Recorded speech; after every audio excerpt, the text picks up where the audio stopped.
안녕하세요. 이주은 부부 가족상담센터 원장 이주은입니다. 사연을 보겠습니다.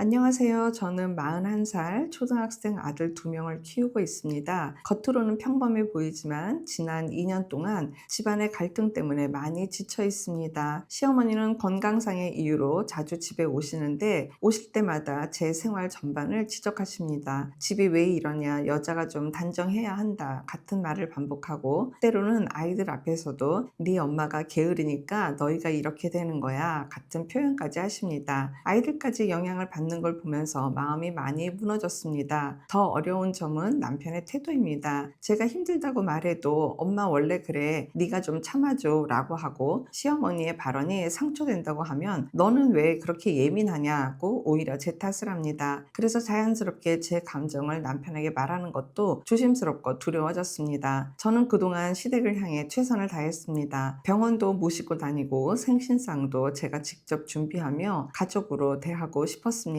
그런데 시어머니께서는 나는 네가 해준 게 하나도 고맙지 않다라고 말씀하셨고 그 말을 들었을 때 정말 마음 한쪽이 무너지는 느낌이 들었습니다. 남편의 반응은 더 충격적이었습니다. 엄마는 원래 그런 사람이고 너도 그걸 받아들여야 우리 집이 유지된다. 엄마와 싸우고 싶으면 네가 싸워. 나는 관여하고 싶지 않아. 이런 말을 들으면서 저는 이 결혼에서 나는 어떤 위치일까라는 생각을 하게 됐습니다. 요즘 저는 제 자신이 점점 작아지고 이 집에서 어떤 역할로 존재하는지 혼란스럽습니다. 아이들은 갈등 사이에서 눈치를 보고 있고 저는 이 상황을 계속 견뎌야 하는지 고민하고 있습니다. 이 결혼을 지켜야 하는 걸까요? 아니면 저와 아이들을 먼저 지켜야 하는 걸까요? 요즘 저는 제 삶의 방향을 다시 잡아야 할 것 같다는 생각이 듭니다. 라고 글을 주셨습니다.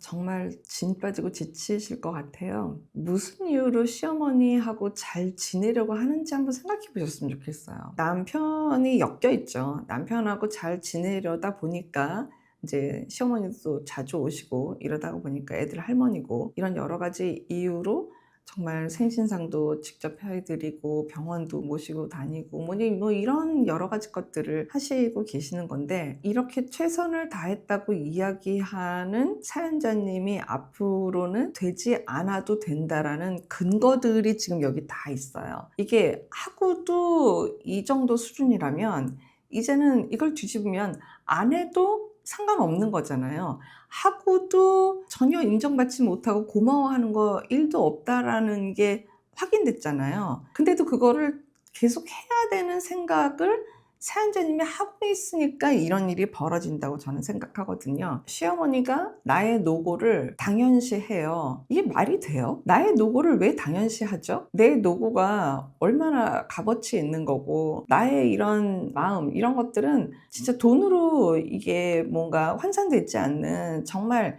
기꺼운 마음을 내서 어머니 병원도 함께 가드리고 생신상도 준비해드리고 오셨어요 하면서 뭔가를 이렇게 하는 게 왜 그게 당연하죠? 그러니까 그걸 당연하게 생각하는 시어머니라고 했을 때 이렇게 수년 동안 애들이 초등학교 될 때까지 올 필요가 없어요. 그런 태도는 그냥 결혼하고 한 6개월 내면은 금방 팍 되잖아요. 한 몇 번만 자리해도 그거는 금방 표시가 나는데 그러니까 여태까지 이렇게 온 거는 이건 내 기준이에요. 그러니까 시어머니도 할만하니까 하는가 보다라고 생각하지 그걸 고맙게 생각할 필요가 없을 정도 수준으로 내가 뭔가를 메꾸고 있다는 게 지금 다 보이는 거잖아요. 그러니까 이거를 언제쯤에 내가 인정을 하느냐가 그게 이제 시점이 되는 거지 내가 무슨 이유로 나를 이렇게 인정을 안 해주나 이거 지금 굉장히 깊이 반성해야 될 일이죠. 내 생각과 내 에너지와 내 정성과 마음과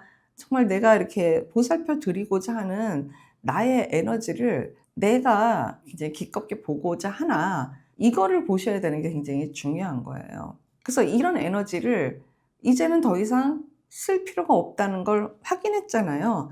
그러니까 이 확인을 하고 이제는 결심이 뭔가 이제 할 필요가 없겠다라고 이제 문 닫는 그 순간의 그 시점은 이게 지금 부인들의 어떤 상황마다 이게 다 그 타이밍이 다르다는 이야기를 하는 거예요. 그러니까 우리가 왜 그런 얘기 하잖아요. 곰과라고 그러잖아요. 곰과.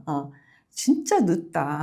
그 필이 이제 오냐. 진짜 늦다. 이런 얘기 하잖아요. 그러니까 그렇게 될 만큼 이게 한참 뒤에 오는 거예요. 또 어떻게 보면 그 민마음 안에는 한참 동안 올 수밖에 없는, 내가 나를 생각하는 취약하다고 생각하는 어떤 내용들이 있으면 또 한참 올 수밖에 없기도 했겠죠. 그러니까 그게 바로 내 내면이 왜 무슨 이유로 지금에 와서야 버겁고 힘들다라고 이야기하는 그 타이밍이 됐는가. 이것도 내 개인 내면의 요인들이거든요. 이렇게 내 개인의 내면에서 메시지를 보내고 이야기를 올리고 있는 나를 보는 게 핵심인 거지. 뭐 어머니가 이랬어요. 뭐 남편이 이렇게밖에는 안 해요. 뭐 이런 거. 남편이 뭐 나한테 막 쥐어박는 소리 하고 뭐 네가 예민을 한데 뭐 어쩌 다 네 문제다. 뭐 너 하나만 입 다물고 조용히 그냥 죽어 살면 모두가 편하다. 이런 메시지를 내가 지금 그동안 수용하고 지금 애들 초등학교가 될 때까지 이러고 살았구나 면 사연자님이 스스로 도대체 내가 나를 어떻게 대했던 거야? 이걸 반성을 해야 되는 거지, 요인이 꼭 외부에 있지 않다는 그 말씀을 반드시 드리고 싶습니다. 나를 변화시킬 수 있고 상황을 변화시킬 수 있는 건 내가 갖고 있는 내 키예요. 키는 지금 나한테 와 있지 저쪽에 없단 말이죠. 나를 이렇게 함부로 여겨도 될 정도의 내용들이 있었던 거를 어쩌면 나만 까막 눈으로 모르고 있었던 건 아닌가, 이 생각 꼭 해보시길 바랍니다. 아이들만 보고 산다는 것도 정말 이게 내가 바라는 방법일까? 그것도 잘 생각해 봐야 될 일이에요. 오히려 아이들을 봐서라도 나는 바람직한 모델링을 아이들한테 보여주고 어떤 면에서는 전달도 해야 될 의무가 있잖아요. 지금 사연자님이 하고 있는 건 바람직한 모델링이 안 되겠죠. 내 말을 정확하게 하고 자기 표현에 대해서 좀 당당하고 이런 것들이 훨씬 필요한 것.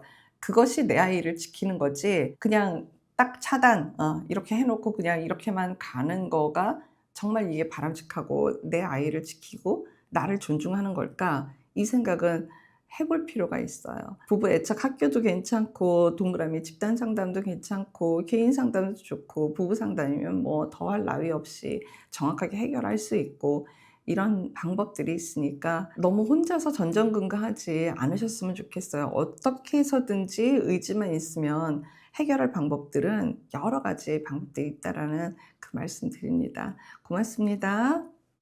건강한 부부 애착이 나라를 살립니다. 오늘도 영상 시청해 주셔서 감사합니다. 고맙습니다.